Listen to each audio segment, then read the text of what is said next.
good soup. Hello everybody and welcome back to another episode of Nerd Soup, and this week we have another preview for Game of Thrones Season 8, this time Episode 5. Emilia Clarke says find the biggest TV that you can find and watch this episode, so it might be bigger than The Long Night. I'm excited. Yeah, me too. I mean, she definitely hyped this episode up a lot, and this is it, right? I mean, there's been a lot of criticism. No, there's one more. Well, I mean, this is kind of the beginning of the end. Right, in a way. One more. Or the end of the beginning. Yeah. Of the Game of Thrones spin-offs. Yeah, of course. But the extended universe. 5-year plan. I mean, there's a lot of criticisms this season, but I feel like... Oh, yeah? Yeah, you haven't heard? Nope. But I think it kind of seems like they wanted to get to this point, and now, like I just said before... Oh, the end? Well, yeah, these last two episodes, so a lot riding on this one. It's the beginning of the end, like I said, so let's hope they stick the landing. Yeah, I'm not too sure about that. But yeah, talking about landings, the episode begins in Dragonstone. Not even King's Landing. And it's funny because I can't even use that transition because we have to play the little video that we always do. So play the video stats.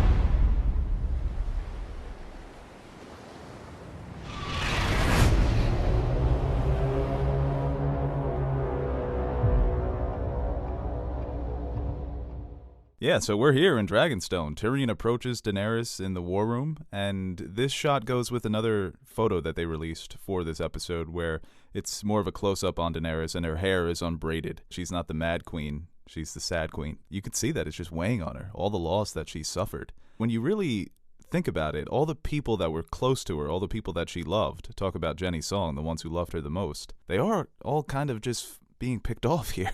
Two of the dragons... Barristan, Jorah, Missandei. I think it's time to give Dario a call. Hey, boo, what are you doing? How's Marine? You know, King's Landing's really cold this time of year. Yeah, and Tyrion's approaching her. He looks a little...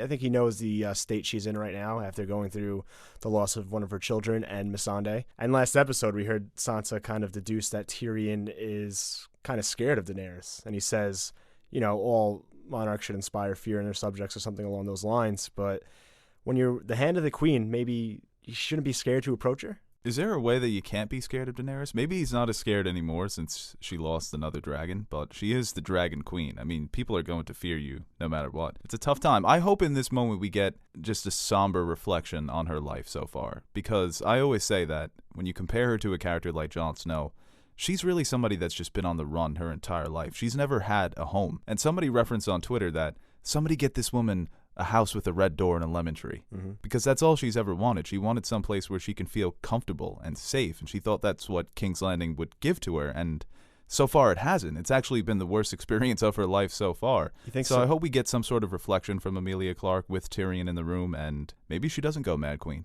You think Sansa would like her more if she had a lemon tree to make lemon cakes with? That could be the bridge. Yeah. Yeah, talk about an olive branch, a lemon branch. But, I mean, Tyrion really can't afford to step on eggshells here. I mean, he has to be brutally honest with her. He does. And kind of going off of that conversation he had with Varys, he does have thoughts in his mind that could be considered treasonous. So he needs to, like, hey, I know you're going through a tough time, but don't do what I think you might do. Yeah. I hope it's almost like he's begging her, like she was begging Jon Snow. Mm-hmm. Just saying, I know where your mental state is right now. You can't do this. Please don't do this. Just trying to appeal to her as a friend. And in this next shot, we have Cersei overlooking King's Landing. And it's the trap that she's setting for Daenerys, just baiting her in, bringing in all of the subjects into the city. And it's a trap. Cersei Lannister. Fish guy from the space movie. Akbar, yeah. Terrible death in The Last Jedi. It's a trap! I feel like every shot of Cersei overlooking something is like my favorite shot ever. Yeah, because Lena Headey just has the coolest face. She's just got such a great badass face, you know? Mm-hmm. It's like she's just so confident. Her screen presence, cool. She doesn't have to say anything. Even that last shot? From last episode, yeah. It's just like, don't have to say a word, but I know. Yes. And this is interesting, too. We have Jon, Davos, and Tyrion in front of the gates. I'm not sure where they are, because this looks like Quarth. Is this King's Landing? I noticed that last episode. It looked like a wasteland outside of the gates. What's interesting here is what's not in this video. It's another photo that they released, and it's Jon arriving at Dragonstone. And who meets him first? Varys. Varys is the first one to meet him off of the boat. So maybe that's how Varys does himself in, where he tries to get on Jon Snow's good side. He doesn't really understand the type of person Jon Snow is, and Jon just rats him out. Hey, Jon, winter's here, right? How about those direwolves, right? They're so cuddly. You just want to pet him before you leave him. Yeah. He is the welcome Aegon Targaryen to Dragonstone.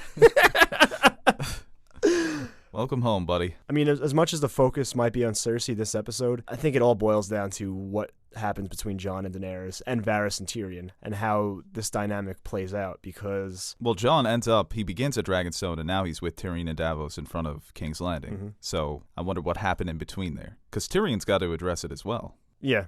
It's something where... Well, it turns out you're not a bastard after all. Wasted that quote on you. I take it back. Let me give you some advice, bastard. Never forget what you are. The rest of the world will not. Wear it like armor, and it can never be used to hurt you. But everything we've seen from Jon this season as pertains to Daenerys, it's very evident that he wants her to be queen, and he doesn't want him to get in the way of that. But there's something has to happen where...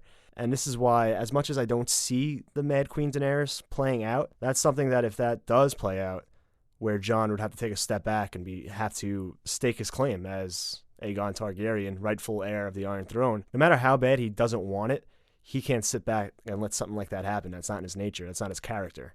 Yeah, as we get closer to the end, I keep thinking more and more that Jon's ending up on the throne. And in this shot, we have Euron and the Greyjoy fleet, the Iron Fleet, and it looks like he's looking up to the sky. Also happens at the end of this trailer, so we know what's happening here. Drogon, hopefully they got some armor for him, deck him out. Well, that's the thing, too. I mean, he took out Rhaegal pretty easily, so I don't think he would be as terrified. He's seen the dragons before, so...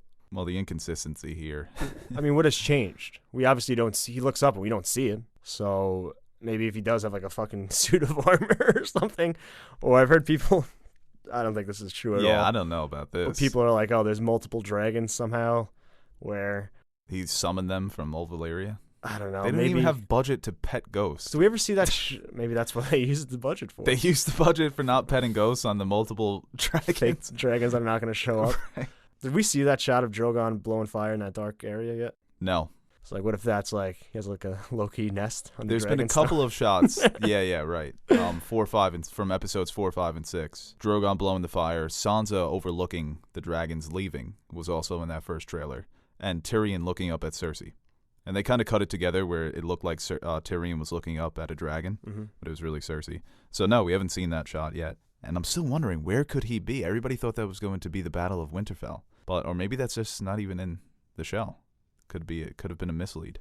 Who knows? Yeah, but I think I don't actually. You know what? I could see Drogon dying in this episode. Well, we always thought that they were all going to die. Yeah, one of my theories, I guess you can call it, going into the season was at the end there would be no more magical elements, and it would kind of get more. It would return to like a realistic medieval society. No more cloaking devices. Yeah, like that means Arya too. Like everything that has anything to do with magic will cease to exist by the end. Yeah, in this shot we have Daenerys in the throne room at Dragonstone, which is, I think it's a better throne than the Iron Throne. I just like this design better. It looks like she has 2 shadow figures in front of her. So this could be, I think there's a set photo of Grey Worm where he's standing in front of the throne, and the one to the left could be Varys. Maybe this is Varys' execution, where she discovers what he tried to do with Jon, and she has Grey Worm execute him.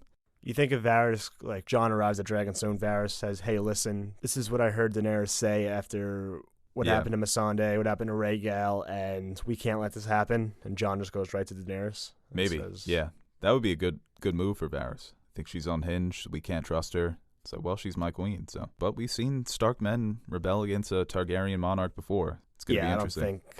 I don't think so. Ned was trying to bang Aerys. You don't know that. Those nails. On fleek. And then Tyrion looks like he's in the back of the room. Not sure if this is the same scene, but he looks concerned here. So maybe Daenerys is making a decision that he doesn't agree with. Maybe he's watching. He says Varys is the one person in the world that he trusts before he met Daenerys. Maybe he's watching the death of his best friend. Who knows? But if they're all together, like that previous shot of just Jon, Davos, and Tyrion in front of the gates, whatever happened at Dragonstone, they look to be unified at King's Landing. Yes, that is true. I love Davos. Shout out to Davos. The Golden Company marching in King's Landing. It's going to be awesome to see them fight. I hope they really are just an overwhelming presence when they fight the Unsullied, because the Unsullied still have to be recuperating from the battle at Winterfell. Obviously, Daenerys still has the dragon, but I hope the Golden Company show up and have a great game. They remind me of like the Golden State Warriors, you know? They're just their presence. It's like, yeah, they're better. Just the name Golden Company. Yeah, the armor is fresh. Yeah. There's a shot, too, that they released of Harry Strickland. Young Griff, I think, was... No, he's not there. And Grey Worm facing the Golden Company. I hope he has a ball game, too. Yeah, he needs to go off. Yeah, just tap dancing with the spear like Arya, taking out everybody. Speaking of which, you think we'll see them? Arya and the Hound? Yeah. Yeah, definitely. I don't know if they will arrive at King's Landing this quickly. I don't know if they'll be with the group. Well, they left before Jon, right? I think so, yeah. I don't even know if Jon knows that they're going. Yeah. That looks like a mission that they just took up on by themselves. Yeah, and Cersei looking out of a window again. She's great at doing that. All right, Lena, we're going to need you to just look seriously out of this window. This is what I do best. You think Cersei's toast in this episode? No, I don't think so. I kind of think so, but that's like... If you've got her now, just keep her to the finale. Well, that's the She's thing. made it this far. That's the thing, though. If Cersei does die this episode, then we still have an hour and 20 minutes left. Right. You would have to assume that there has to be something else to figure out, another conflict in that last episode. And the only thing I can think of, unless something comes out of nowhere, is Jon and Daenerys. Yes. You wonder if an hour and 20 minutes is enough time, if you keep Cersei alive in that final episode, to resolve all of those storylines. Mm-hmm. I think it is. 2 hours and 40 minutes. I mean, we've seen... Well, she hasn't been given a lot of dramatic moments this season. Yeah. Obviously, what she did in the last episode was cool, and she has the moment with Euron in the first episode, but... Other than that, what is she really going to do during a battle? She's not going to be out there fighting. No. So I wonder how many dramatic scenes they're going to give her in this episode, and if she survives to the finale, because, like you said, she's one of the 4 main characters of the show, and arguably the main villain. So you have to give her her due. I think it needs to start out, like, right away. I mean... Yes, the battle? Well, just every... Well, it looks like there are some moments of reflection here. I don't think they... Well, yeah, but I don't think... There has to be something to that scene. I don't think there could be any wasted moments anymore. Okay. Because... We'll see. It's 2 hours and 40 minutes left, and it's weird when you view TV versus a film, where Infinity War was 2 hours and 40 minutes, and we got so much there within that containment of time. They developed fucking Thanos in that... And even half of that, because he wasn't in the whole movie. Half it was 30 minutes him, of screen time. Half on the other characters, and this is kind of where 2 hours and 40 minutes, it's enough time to develop what you need to develop. You just got to do it right. And in this scene, we have the Scorpion being readied. This looks awesome. I love how they put the lion in the front of the Scorpion. Mm-hmm. You can see the lion sigil. Not the sigil, it's just a lion face. Yeah, I wonder if Drogon gets taken out in this episode by one of these bad boys. I don't think so, because Euron, like you said, he looks more concerned. So... It's a matter of Daenerys wasn't necessarily trying to kill them in the last episode. She made the decision to retreat because she didn't want to risk it. But now things have changed because of what happened with Missandei, and she's out for blood. It was before it was we need to take out Cersei because I want to be queen. Now it's personal. It's personal for all of these characters now. Well, I mean, you also have the Greyjoy fleet, Yara's yes. Greyjoy fleet, so they can have a battle on the seas. I think Daenerys will try to help out, trying to burn the ships, but there may be a point where the Golden Company is too much. Northern men and the Unsullied and the rest of their force is tired and feeling the effects of the long night, and they're just getting outworked. There may be a time where she's like, I didn't come all this way to lose, so let's fucking light it up. Yeah, that might be what triggers, not necessarily Mad Queen, but it could be looked upon as her going crazy, even though she's not. Her forces are being overwhelmed. She has no other choice. Like you said, I didn't come here to lose. I'm going to do everything I can to win. And then she just takes it too far. Because she feels so threatened. She's backed into a corner, and then you just start swinging recklessly. The difference is that she has a fucking dragon. So those swings become burning people alive. And I'm actually really excited for this episode the more I talk about it. Shit's about to go down. Yeah, it's going to be... And you know what? I like this season. Wait, delete that. Sorry. I do. I'm enjoying the season. Me too. I am. It's not perfect. It's not up to the standard. It's like I enjoy season 5 and season 7, and I've been very vocal about my problems with season 7. It's my least favorite season. I still enjoyed it. Yeah. I mean, I just enjoy it. I just enjoy things. And this is I'm it, sorry. Right? This is it. This is the last. Yeah, this is it. The beginning of the last fucking. And you know what? Everybody's giving a pass to George. Oh, they ruined his material. They don't have any more source material to adapt. Well, no, the best is D&D doesn't know how to tie it up. You know who else doesn't know how to tie it up? George R.R. Martin. Yes. For 8 years. So 9 years. Boy, the comments are going to be fun on this one. Wait. Let's just all delete that. You know, I'm very mixed on this season, but hopefully it delivers. I doubt it.